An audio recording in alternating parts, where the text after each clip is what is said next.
기도하고 시작하겠습니다. 하나님 아버지, 이 아침에 우리의 마음을 다시 가라앉히고 이 종강 1시간 동안 사도행전의 전체적인 내용과 또 흐름을 잘 우리가 파악해서 우리의 그 성경에 대한 사랑과 지식이 정말 더 풍성해질 수 있도록 이 시간을 축복해 주시옵소서. 예수님의 이름으로 감사기도 드리옵나이다. 아멘. 예, 우리가 사도행전 처음 공부하시는 날 여러분들이 이제 전체적인 흐름을 이제 그 사도행전이 기록되기 이전에 구약과 신약의 그 예수님 시대의 그 내용을 우리가 한번 이제 보셨잖아요. 근데 보셨는데 오늘은 이제 전체적인 것을 제가 한번 쭉 얘기를 드리려고 합니다. 사도행전의 기록자는 누가잖아요. 그러면 이 누가가 사도행전을 기록하기 전에 쓴 책이 뭐죠? 누가복음이잖아요. 그러니까 누가복음이 누가의 시리즈 1이라면 사도행전은 시리즈 2예요. 그러니까 누가복음과 사도행전을 함께 읽으시면 굉장히 도움이 돼요. 그래서 누가복음을 이제 여러분들이 겨울방학 때 한번 예수님의 발자취를 가장 역사적인 순서로 기록된 게 누가복음이거든요. 그러니까 누가복음은 누가의 개인적인 견해나 무슨 특별한 그 자신의 이야기 그런 거 전혀 없어요. 그냥 예수에 대해서 쭉 기록한 거예요. 그래서 누가복음이 가장 이해하기가 쉬워요. 요한복음은 요한의 해석이 많이 들어가 있기 때문에 힘들어요. 그렇잖아요. 그래서 누가복음을 쫙 읽고 난 뒤에 24장까지 읽으시고 그 다음에 사도행전 1장을 딱 피세요. 그러면은 예수님이 이제 우리에게 위임대 명령을 주시고 이제 떠나시네. 그리고 이제 사도행전 1장을 딱 피면은 그 장면이 다시 반복되는 거예요. 그리고 시작돼요. 그리고 시작되는 게 이제 사도행전이에요. 그럼 이제 우리가 사도행전에서 가장 중요한 장이요. 여러분들이 1장과 2장과 15장과 28장이에요. 다시 반복할게요. 사도행전에서 가장 중요한 게 1장, 2장, 15장, 28장이에요. 왜 중요할까요?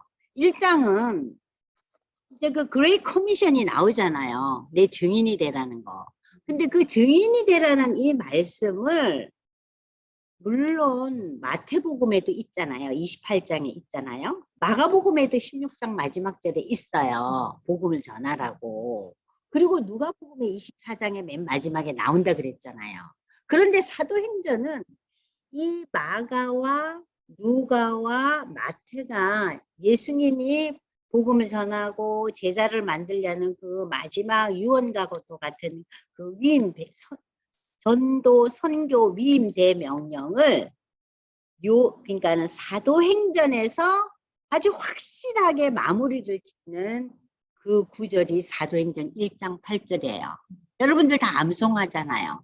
성령이 임하면 너희가 권능을 받고 예루살렘과 유대와 사마리아와 땅끝까지 이르러 내 증인이 되리라.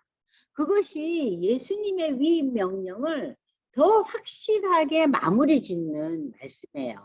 그러니까는 여기서 제일 중요한 의미가 성령이 임해야 된다는 거.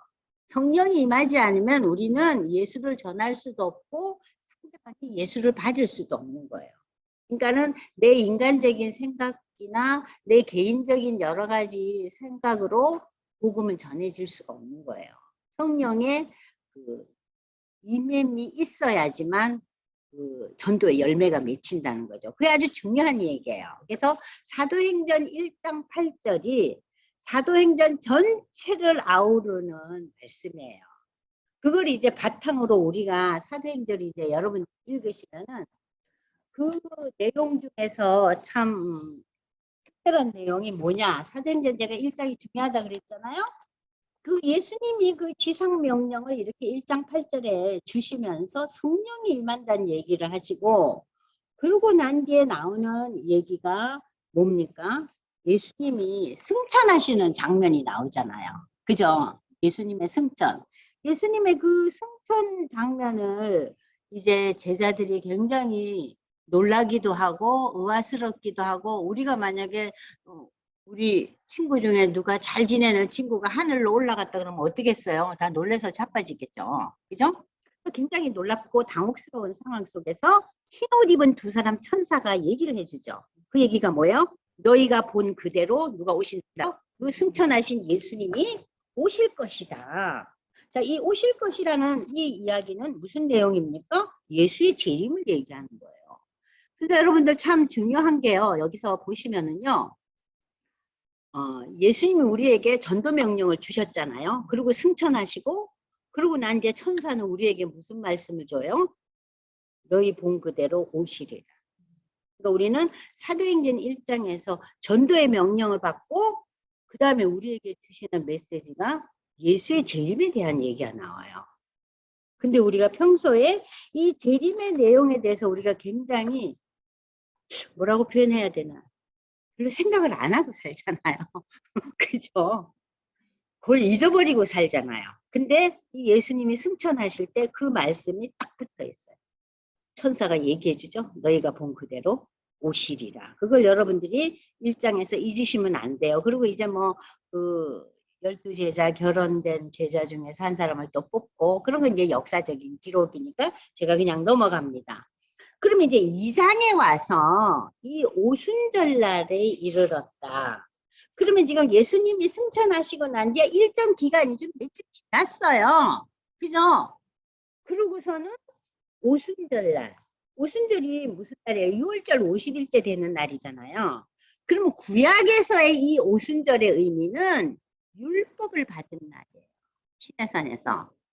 그러면은 여기 신약 성경에 나타난 사도행전에 나타난 이 오순절 날의 이름이에요. 이 오순절은 성령의 강림이에요. 그러니까 여러분들이 야 구약에서는 이스라엘 백성이 시내산에서 율법을 받은 날인데 신약에 와서는 뭘 받아요? 성령의 강림. 그러니까 여러분들 그거를 두 개를 이렇게 비교하면서 생각해 보세요. 그러니까 유대 백성들은 뭐를 강조해요? 율법을 강조하잖아요. 그죠? 근데 이제 신약에 와서는 성령 강림이라는 이 큰 주제가 이제 등장하는 거예요.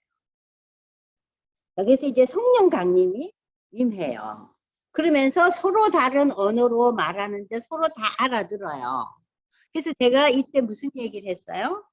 창세기 11장에 어떤 일이 일어났죠? 그들이 바벨탑을 쌓을 때 하나님이 진노하시잖아요.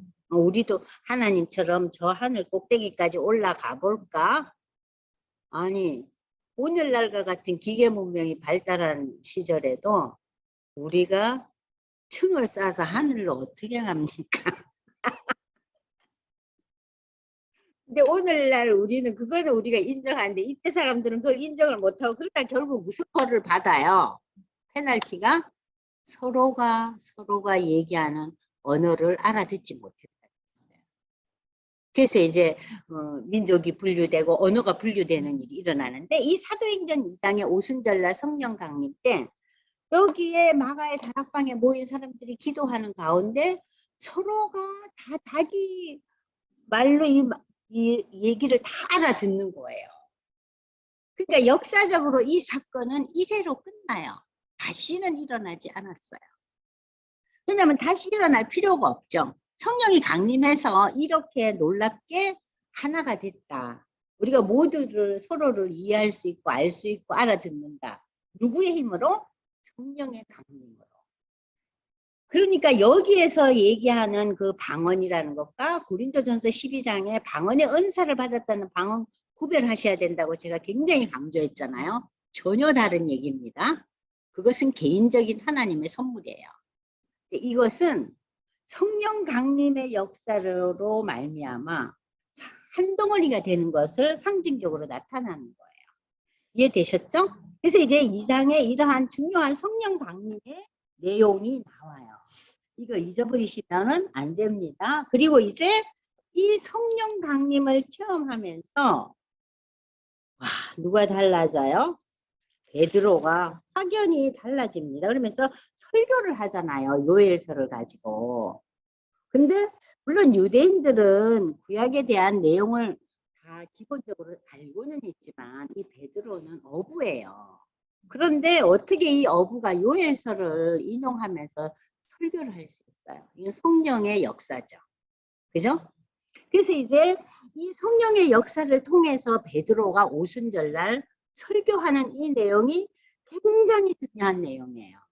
그래서 이 베드로의 그 설교가 여러분들 14절에서 40절까지 참 중요한 얘기인데, 여기서 자 보십시오. 20절 보십시오. 2장 20절. 주의 크고 영화로운 날이 이르기 전에 해가 변하여 어두워지고 달이 변하여 피가 되리라. 이건 뭐예요?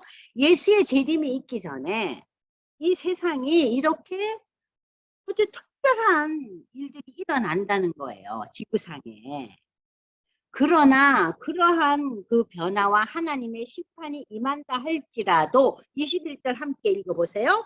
누구든지 주의 이름을 부르는 자는 구원을 받으리라. 그러니까 하나님의 심판 가운데서 뭘 받는다고요? 하나님의 자녀로 구원을 받는다. 그것이 사도행전 2장에 성령 강림을 체험하고 난 뒤 베드로가 말씀을 선포하는 거예요. 그러니까 이 주의 이름은 누구예요? 예수의 이름을 믿고 예수의 그 십자가의 보혈로 우리는 죄사함을 받았다는 이 놀라운 신앙 고백을 하는 자만이 하나님의 자녀가 된다는 얘기예요. 아시겠죠? 그래서 이스라엘 사람들아 이 말을 들으라. 너희도 아는 바와 같이 하나님께서 나사렛 예수로 큰 권능과 기사와 표적을 너희 가운데서 베푸사 너희 앞에서 그를 증언하셨느니라. 그런데 그가 하나님께서 정하신 뜻과 미리 아신 대로 어디에 내줬어요? 빌라도의 법정에 내줘서 결국은 십자가의 죽음을 받게 되잖아요. 너희가 법 없는 자들, 여기서 법이라는 건 율법이죠. 율법 없는 이방인의 손을 빌려 이 예수를 못 박혀 죽였으나 하나님께서 그를 사망의 고통에서 풀어 살리셨으니 이는 그가 사망에 매여 있을 수 없다. 모든 인간은 어디에 매여 있어요? 사망에 매여 있어요. 우리는 사망의 끈을 도저히 풀 수가 없어요. 그러니까 인류 역사상 사망의 끈을 풀고 부활한 자는 예수밖에 없어요. 어떤 종교도 부활의 의미는 없어요. 자, 그래서 여기서 이 예수에 대한 내용을 바울이 설명을 하는 거예요. 그래서 32절 보세요. 이 예수를 하나님이 살리신지라 사망에서. 우리가 다 뭐의 증인이에요? 부활의 예수에 대한 증인이라는 거예요. 그래서 이 부활의 예수를 증인한다는 것이 뭡니까? 우리도 예수님이 다시 오실 때 부활의 몸을 입고 이제 이 종말이 오면서 역사는 종결되고 완성된다. 이것이 구원의 완성이에요. 지금 우리의 구원이 완성된 게 아니에요. 구원이 시작되고 진행 중이에요. 아직 완성은 안 됐어요. 구원의 완성은 언제입니까? 예수님이 다시 오실 때, 우리가 새 몸을 입을 때. 그게 이제 계시록 21장, 22장이잖아요. 자, 36절 보겠습니다. 그러니까 이스라엘 온 집은 확실히 알지니 너희가 십자가에 못 박은 이 예수를 하나님이 주, 구원자와 그리스도, 메시아가 되게 하셨느니라. 그러므로 너희가 회개하여 각각 예수 그리스도의 이름으로 세례를 받고 제사함을 받으라. 그리하면 무슨 선물을 받아요? 성령의 선물을 받으리니 이 하나님의 약속은 너희와 너희 자녀와 모든 먼데 사람 누구예요? 이방인들까지도 하나님이 불러들이는 자에게는 모두에게 다 해당된다는 소리예요. 그러면서 이 말을 듣고 그날 하루에 예수를 영접하고 믿는 자가 지금 몇 명이라 그랬어요? 3,000명이라. 그럼 이 유대인들의 그 인원수를 파악하는 게 남자들만이거든요. 그리고 어른들만이에요. 노인과 애들과 여자들은 없어요. 그러면 이 3,000명 곱하기 몇을 해야겠죠? 이 시대에 그야말로 10,000명 가까운 사람이 예수를 믿게 된 거예요. 이 사도 베드로의 그 성령의 충만한 말씀을 통해서, 그러니까 성령의 역사가 이렇게 놀랍게 오순절날 이렇게 일어났어요. 그래서 여기에서 무엇이 탄생해요? 예루살렘 교회가 생겨요. 그래서 이제 2장 43절에서 47절까지 저들이 함께 성전에 모이기를 힘쓰고, 여기서 말하는 이 성전이라는 것은 구체적인 오늘날 우리의 교회가 아니에요. 그냥 처음에는 그 마가 요한의 그 다락방에 모였잖아요. 120명의 그 그리스도인들이. 근데 이제 조금 커지니까 뭐 들에서도 만나고, 뭐 특별한 성전이라고 할 수가 없는데, 왜 여기서 성전이에요? 믿는 사람들이 모인 하나의 그 전체적인 것을 의미하는 거예요. 그래서 하나님을 찬미하고 온 백성에게 칭송을 받으니 구원받는 그리스도인의 수가 날이 갈수록 더해지더라. 자, 이 상황 속에서 3장에 베드로와 사도 요한은 뭘 합니까? 기도하는 거예요. 여기서 말하는 성전이 이제 그 구체적인 그 성전이겠죠? 자, 성전에 올라갔어요. 그러면서 그들에게 이제 기도를 하러 가는데, 여기서 놀라운 일이 일어나죠. 3장에. 그죠? 안진매가 일어나면서. 그러면서 이제 그 예수님이 떠나시고 난 이후에, 승천하고 나신 이후에 기적의 역사가 이제 일어나는 거예요. 그러니까 처음에 역사는 뭐예요? 성령 강림의 역사. 그리고 온 무리가 다 말씀을 알아듣는 놀라운 그 창세기 11장이 완전히 뒤집어지는 역사 일어났잖아요. 그러고 난 때 이제 우리가 흔히 말하는 이적의 역사가 3장에 일어나요. 아시겠죠? 자, 이적의 역사가 일어나요. 그러면서 여기서도 베드로가 엄청나게 설교를 멋지게 성령 충만하게 이 설교를 너무너무 잘하세요.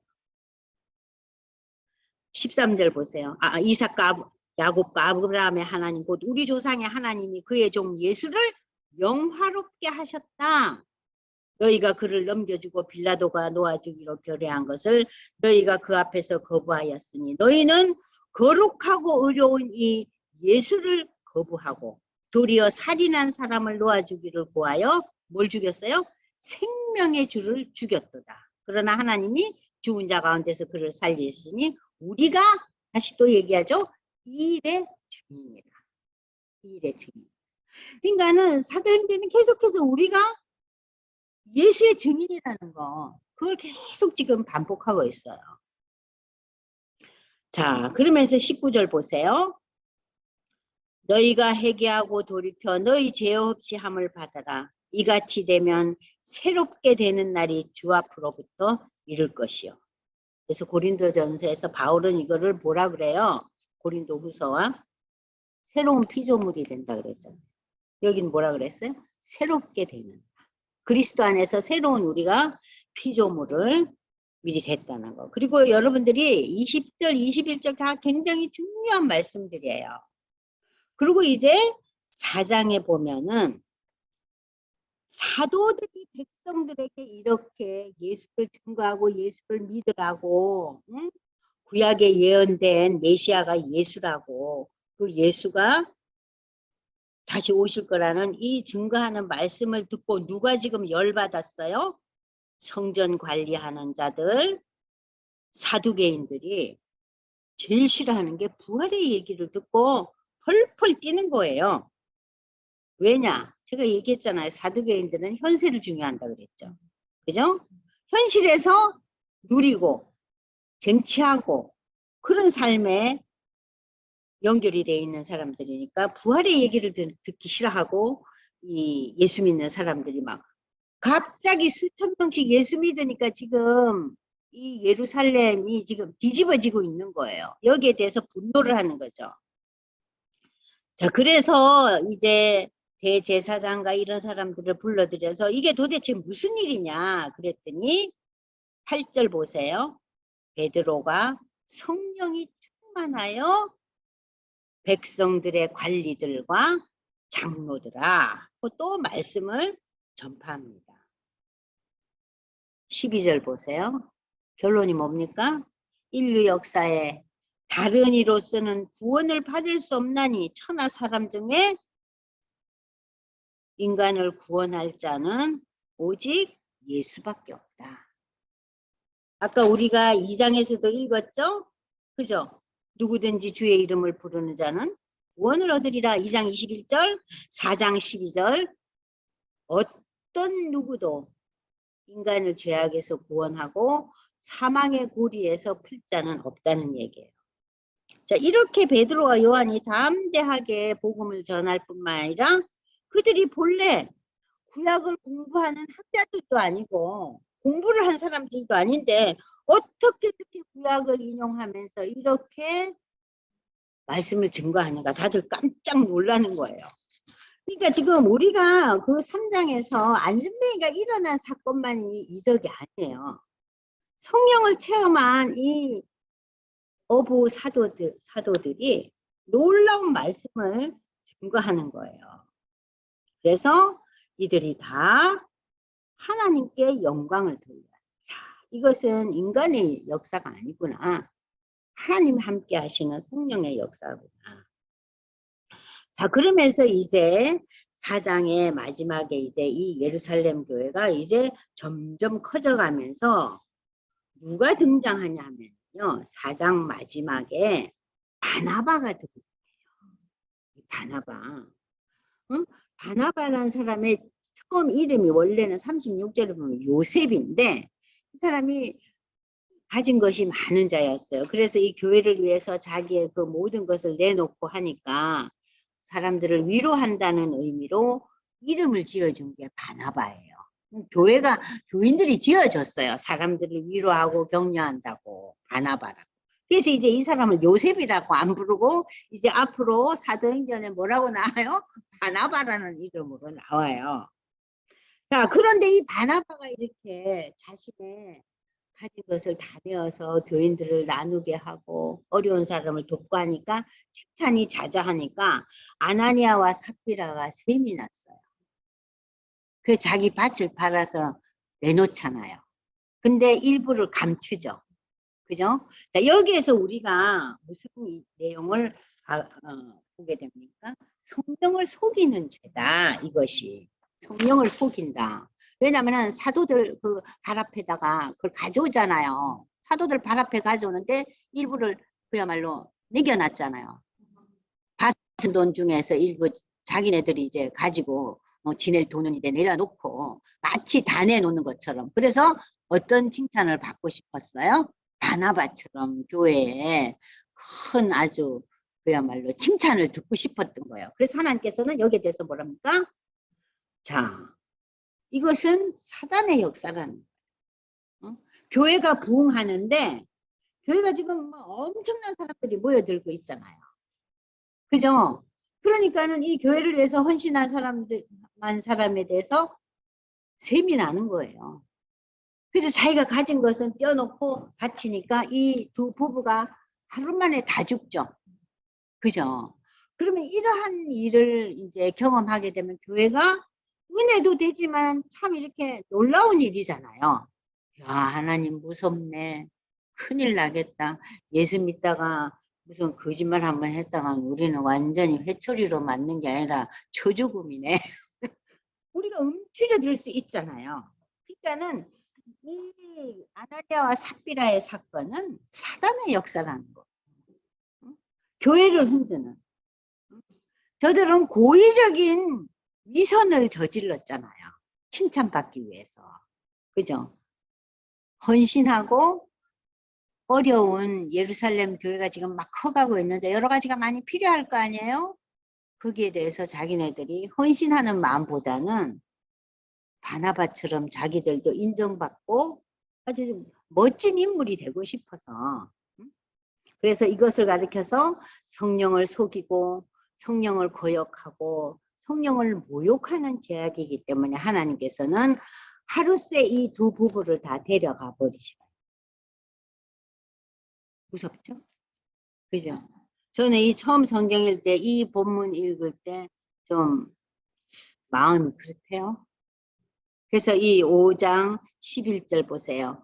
온 교회가 이 일로 이 소식을 들은 사람들이 다 크게 두려워하더라. 두려워하더라. 응? 여기에서 신약 성경에서 처음으로 교회라는 단어가 나와요. 온 교회.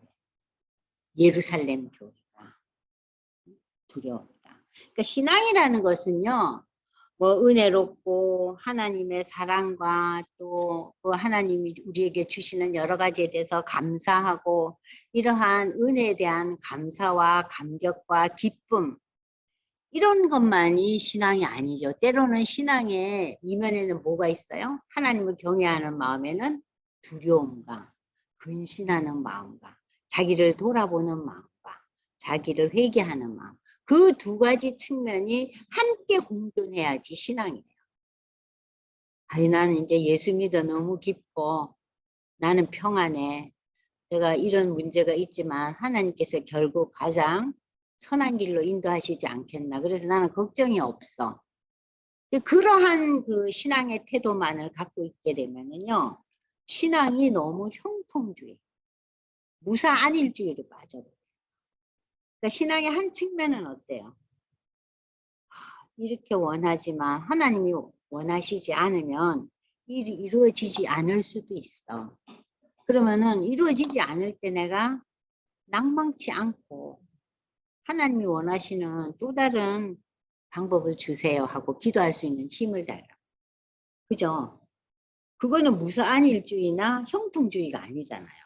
내가 원하는 원래 그 방법이 아니었잖아요. 그래서 우리가 많이들 실망하죠? 그렇게 안 되면 여러분들 어때요? 속이 들끓죠. 낫잖아 하느라고 했는데 하나님은 여기를 왜 안 주시나? 엄청 실망하죠.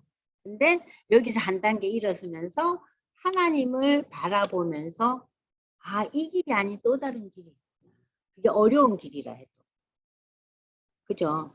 모세가 지도자로 불림을 받기 전에 40년 동안 뭐 합니까? 미디안 광야에서 뭐를 해요? 양을 치고 엄청난 고난을 겪죠. 그죠? 40년 동안 왕자를 지내다가. 그래서 저는 어떨 때 보면은, 야, 우리가 모세 같은 위대한 지도자가 안 된 게 너무나 참, 그것도 괜찮네. 아유, 그렇다면 이거 도대체, 응? 어떻게 되지? 아이고, 그러면 큰일 난다. 저기 올라가셔서 집사님, 이게 10분 후에 회의가 종료된다는 사인이 나와요. 이거 좀 고쳐달라고 얘기 좀 해주세요. 사무실에 가서. 아까 그 젊은이들 부르세요. 오늘 왜 이렇게 난리가 났네요. 무슨 사단의 역사야. 자, 아나니아의 삽비가의 죽음에 대해서 여러분들이 그래서 두려움은 갖지만 그러나 이것 때문에 여러분들의 마음에 흔들릴 필요는 없어요. 교회는 이러한 하나님의 페널티와 심판이 있구나. 그리고 이제 계속해서 그 이제 6장에 나가니까 교회가 엄청나게 지금 커가지잖아요. 그러니까 지금 이 사도들이 정신이 없는 거예요. 그래서 6장에 7 집사를 선출하잖아요. 그죠? 그래서 이 7 집사를 예루살렘 교회는 이제 선출을 하는데 이 예루살렘 교회는 지금 헬라파 유대인과 히브리파 유대인들이 있어요. 자, 헬라파 유대인은 뭐예요? 헬라어도 할 줄 알고 유대의 히브리어도 할 줄 아는 그러니까는 헬라 지역에 있는 그 지역에서 살다가 다시 예루살렘으로 돌아온 사람들이에요. 그죠? 우리나라 마치 재미교포들이 다시 돌아오듯이. 그럼 히브리파 유대인이라는 건 뭐예요? 이 예루살렘과 유대 땅에 살면서 헬라어는 몰라요. 오로지 히브리어밖에 몰라요. 그러니까 두 사람들 간에 갈등이 생겨요. 서로가. 저 사람이 말이야 헬라파라 지가 뭐 좀 세상에 잘 나가는 문물을 좀 배우고 왔다고 되게 나대네. 아우 꼴 보기 싫어. 헬라어를 잘 안 된다. 우리는 히브리어밖에 못하잖아. 그러면서 자꾸만 이렇게 비교하고 서로 차별을 두면서 교회 간 갈등을 일으키는 거예요. 서로가. 또 우리가 교회에서도 그런 일이 있을 수 있잖아요. 어떤 은사가 더 멋있냐, 어떤 의사가 어떠냐 하면서 우리가 갈등 갖잖아요. 그러니까는 교회가 가장 큰 어려움이 겪는 첫 번째 원인 중에 하나는 비교하는 것. 비교주의. 그 다음에는 뭐예요? 차별주의. 학벌이 별로 없어. 무식해. 그러니까 우리 목장에 좀 어울리지가 않지 않네?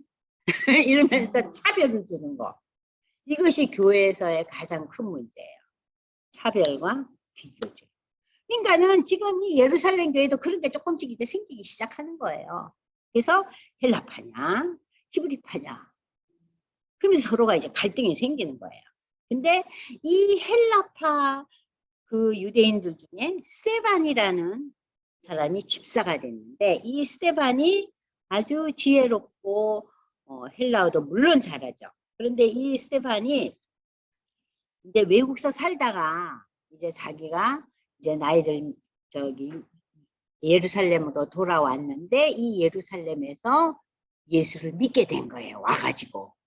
근데 워낙 율법에도 해박하고 이 헬라의 여러 가지 문화와 문물을 받은 자로서 이 예수를 믿게 되니까 이게 놀라운 거예요. 그래서 이 스데반이 이제 등장합니다. 그러면서 이제 7장에 가면은 스데반의 설교와 순교의 장면이 나와요. 그래서 이 스데반의 설교를 보면요. 야, 평신도 지도자가 이렇게 설교를 잘하는가. 우리의 마음이 좀 뜨끔해야 됩니다. 여러분들. 사도행전 7장을 읽어보시면 스데반이 구약의 역사를 쭉 설명을 하면서 결국 누구에게 초점을 맞춰요? 예수에게 초점을 맞춰요. 아주 유명한 그 스데반의 설교 7장을 우리가 잠시 한번 보려고 합니다. 보세요. 이 스데반의 이름의 뜻이요. 면류관이래요. 면류관.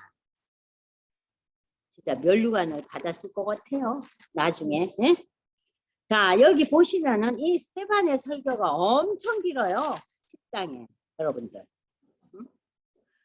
스데반이 지혜와 성령으로 말하는 거예요.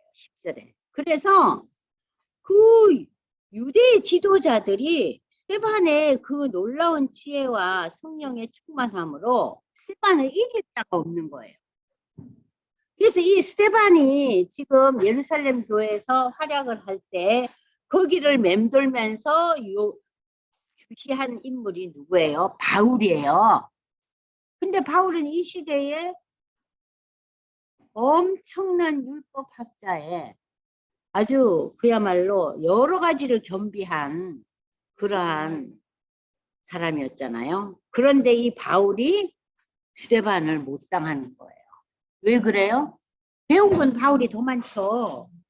그잖아요. 스데반에게는 성령의 충만한 인도함이 있었기 때문에 바울이 이기지를 못해요. 그래서 이 스데반의 설교가 여러분들 이제 쭉 나옵니다. 이거 여러분들 한번 읽어보시면 굉장히 좋은 설교인데요. 여기 보시면 이제 뭐 아브라함가부터 시작해서 모세 얘기부터 시작해서 쭉 나와요. 그런데 이 스데반의 설교의 결론은 뭡니까? 51절 보겠습니다. 목이 곧고 마음과 귀에 할례 받지 못한 사람들아. 유대인들이죠? 그죠? 너희도 너희 조상처럼 항상 성령을 거스르는다. 왜냐?